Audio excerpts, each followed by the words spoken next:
साथियों, स्वागत है आपके अपने चैनल मैट्रिक विद सोनू पर। साथियों, आज हम त्रिकोणमिति का क्वेश्चन करेंगे। बोर्ड 2027 में अगर आपका एग्जाम है तो क्वेश्चन को देख के जाइएगा। 100% आपको एग्जाम में आएगा, क्योंकि ये हर साल प्रीवियस ईयर में क्वेश्चन पूछा जाता है। अगर इस क्वेश्चन को करिएगा, मिस कीजिएगा तो क्वेश्चन 102 नंबर क्वेश्चन छूट जाएगा। तो देखिए, थोड़ा सा समय निकालकर क्वेश्चन को जरूर देखिए, लेकिन जरूर देखिएगा। देखिए क्वेश्चन क्या है, इसमें कह रहा है कि मैथ में जैसे त्रिकोणमिति का क्वेश्चन इसमें दिया हुआ है कि tan थीटा बराबर 8/15 हो तो cosec थीटा का मान निकालना है। ठीक है, तो यहाँ पर दिया हुआ है कि tan का मान दे दिया है, हमको cos का निकालना है। तो पहले मान दिया हुआ है तो वो मान कैसे दिया है पहले वो समझने की कोशिश करेंगे। ठीक है, तो देखिए यहाँ पर tan बराबर दिया हुआ 8/15। तो tan बराबर फार्मूला क्या होता है, tan थीटा बराबर होता है P/B।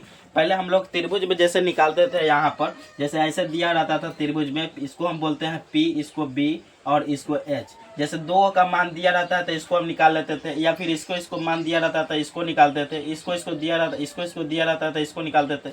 उसी तरह हमको P और B का दे दिया है, P और B का दे दिया है, तो हमको क्या निकालना है, H निकालना है। तो सबसे पहले हम H का मान निकाल लेते हैं। ठीक है, तो H का मान निकालेंगे तो H बराबर फार्मूला जो होता है वो होता है, क्या होता है, P का स्क्वायर प्लस B का स्क्वायर। ठीक है, तो सबसे पहले हम H का मान निकालेंगे। पर H का मान निकालने के बाद हम cosec का मान निकालेंगे कि क्या होता है। ठीक है, उसका भी फार्मूला होता है, तो ध्यान से देखिए, क्वेश्चन को मिस मत कीजिए।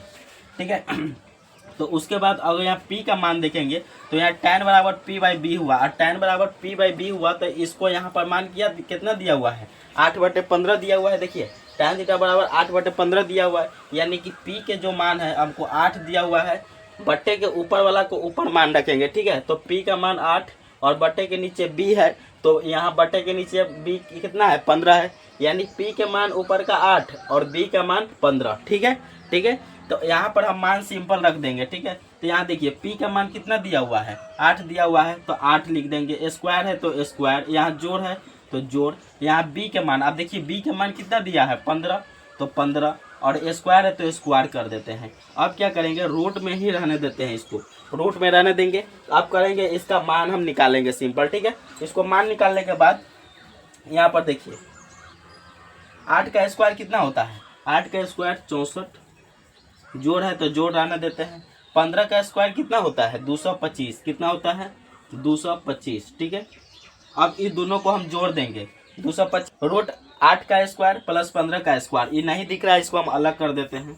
देखिए, तो इसको हम करेंगे तो 8 का स्क्वायर कितना होगा, 8 का स्क्वायर रूट में 8 का स्क्वायर 64 प्लस 15 का स्क्वायर कितना होता है, 225। इसको हम जोड़ देंगे, 225 और 64 को जोड़ेंगे, 225 और 64 को जोड़ेंगे तो 4 5 9 6 2 8 2 कितना आया, 289। तो यहाँ पर हम लिखेंगे रूट में 289, और 289 किसका वर्गमूल होता है, तो 17 का होता है। किसका होता है, 17। तो ये मेरा 17 आया, वो H का मान आया है, क्योंकि हम H का मान निकाल रहे थे। H बराबर जो फॉर्मूला √P² प्लस B², इसको हम निकाल लेते। H का मान कितना आया, 17। अब हमको बोल रहा था क्वेश्चन में कि cosec का मान निकालना है, किसका, cosec का। तो अब निकाल लेते हैं cosec का, यहाँ पर इसको निकाल लेते हैं। यहाँ से ध्यान से देखिएगा, ये सिर्फ H का मान आया है, हम यहाँ cosec का मान निकाल रहे हैं। ठीक है, तो cosec बराबर होता है फार्मूला, cosec बराबर, देखिए साइन का उल्टा होता है cosec। ठीक है, साइन का उल्टा होता है cosec। तो साइन बराबर जो होता है फार्मूला P/H होता है। तो जब साइन का P/H होता है और साइन का उल्टा cosec होता है, तो उसका P/H को पलट देंगे, यानी नीचे H है तो वो उस पर H चल जाएगा, ऊपर P था तो नीचे चलाएगा, यानी H/P हो जाएगा। तो cosec बराबर जो फार्मूला होगा H/P। तो H का मान मेरा कितना है अभी, 17, और P का मान कितना दिया हुआ है, 8। ये मेरा आंसर हो गया। ठीक है, तो इसको ध्यान से देखिएगा, अच्छे से देखिएगा,